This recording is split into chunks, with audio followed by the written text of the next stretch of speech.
Hello everyone, Mr. Lipchick here, and our topic today is going to be the colonial period and how that impacted the development of our government in the United States. A very important thing to remember is that we have a very pronounced and distinguished English political heritage in our government. Many of the things we do find their origins in some of our earliest colonists who were the British, and from whom we got most of our higher civilization. So many of our political characteristics of our government have their origin with the English settlers that colonized North America. And two principles of English government influenced our system. Limited government, number one, the principle of limited government, and two, representative government, that the people should have elected representatives. Okay, on the topic of limited government. In 1215, King John was forced to sign a document called the Magna Carta, which provided the basis for limited government. This document applied only to the nobility, but was eventually expanded to include all other subjects. It stated that the power of the king was not absolute, and it provided protection against unjust punishment, the loss of life, liberty, or property except by law. And certain taxes could not be levied without popular consent.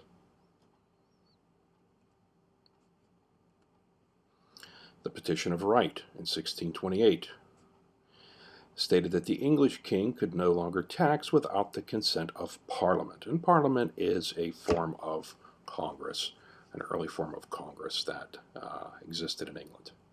So English could not tax without consent of Parliament, imprison people without just cause, quarter troops in people's homes, or declare martial law unless the country was at war. Martial law means that a general or military official is in charge of the area, and civil liberties are temporarily suspended. In 1688, the English Bill of Rights was passed. In 1688, William of Orange and his wife Mary were invited by Parliament to come and rule England. This was a substantial, significant step in democracy because the hereditary monarchy was being broken here. The king who was coming to the throne, they felt that he was too pro-Catholic, and they wanted a Protestant king, so they invited William and Mary. And this document established that the king ruled with the consent of the people, the Parliament. Okay, that principle was also established by William and Mary coming to rule England. So the king could not interfere with parliamentary elections, and it could not interfere with Parliament. And people were also entitled to a fair and speedy trial, according to this document. And again, no cruel or unusual punishment. Colonists derived their belief in representative government from the English Parliament. The House of Lords was the upper house appointed by the king. These were mostly noblemen. Eventually, it came to include a lot of powerful businessmen. And the House of Commons was the lower chamber, elected and composed mostly of businessmen and landowners. Colonial legislatures and eventually the U.S. Congress grew out of these traditions. Okay, new political philosophies began to emerge in the 17th century, which would have a profound effect on the revolutionaries. Probably the most important would be John Locke in 1690. Locke published 2 treatises of government. It strongly influenced the founders of our government. It held that the laws of nature, that is, natural law, held that all people were born free, equal, and independent. Being born as a nobleman or a king did not make you any different as a human being, is what he was saying. He believed that all people had a natural right to life, liberty, and property. That would become life, liberty, and happiness in the Declaration of Independence. And it denied that people were born with an obligation to obey their rulers. He held that government was only legitimate as long as the people consented to it. The people had to agree. And these ideas were behind the American and French revolutions, although Locke was born, or he lived almost a century earlier than those events. Okay, a little bit about government in the colonies. Each colony had a governor, legislature, and court system. And for most of their history, the colonies were loyal to England. Democracy spread, however, but only property-owning males could vote. Going back to this for a second, the theory here was that unless you owned property, you didn't have a stake in any of the decisions that were being made. Today we know that not to be true, but that was a widely held belief back then. Written constitutions guaranteed liberties and limited government power, and representatives were elected to legislatures. Each colony had a legislature. To the right, you see a picture of Alexander Spotswood, the colonial governor of Virginia.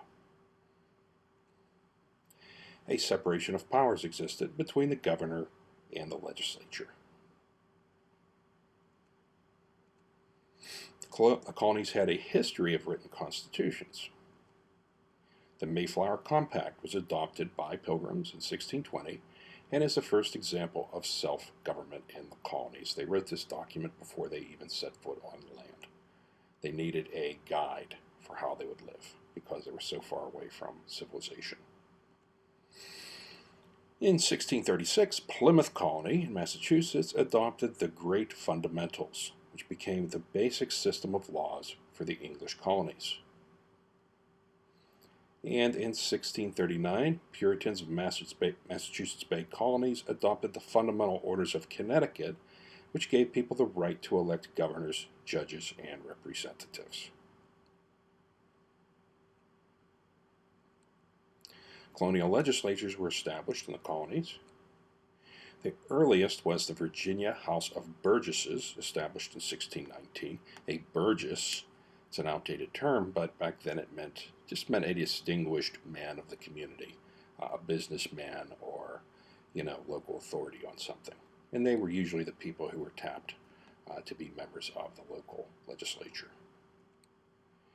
Puritan colonists elected their church leaders, leading to demands for legislative government. There is an inherent character of democracy within many of the Protestant churches which colonized early America, and this did indeed affect the desire for democratic government. Colonial legislatures became the dominant branch of government as many men owned land and were able to vote. So, the land requirement, wasn't as bad as it looks because, that was a new country. There were vast quantities of land, and many men owned land. Colonial charters divided the powers of government. So to be a colony, you had to have a charter from England. The right, you see an image of the charter for Connecticut. Each had a governor, a legislature, and a court. And the King's Privy Council, however, could review legislative and court decisions. So even though, it took weeks to get to England, and usually the decisions were handled locally, at least in theory, the King's Privy Council could annul a decision of the local government. In practice, however, legislatures had considerable freedom. It takes 6 weeks to sail in those old boats from the colonies to England, and then 6 weeks to sail back. So by the time that occurred, the issue was usually resolved. Okay, that concludes our discussion, and I look forward to seeing you in our live lessons. Have a great day. Bye-bye.